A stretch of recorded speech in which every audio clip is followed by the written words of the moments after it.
خبر شامل کرتے ہیں۔ کراچی سے ملیڈ university of science and technology نے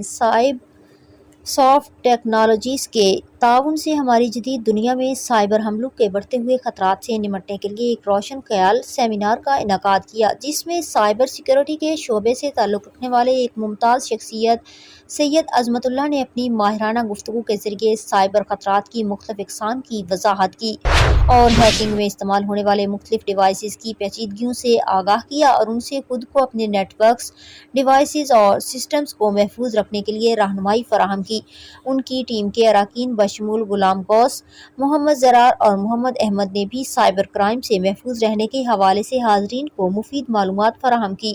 یہ سیمینار بڑھتی ہوئی ایک دوسرے سے جڑی ہوئی دنیا میں سائبر سیکیورٹی سے متعلق آگاہی اور تیاری کو فروغ دینے میں ایک اہم اقدام کے طور پر منعقد کیا گیا۔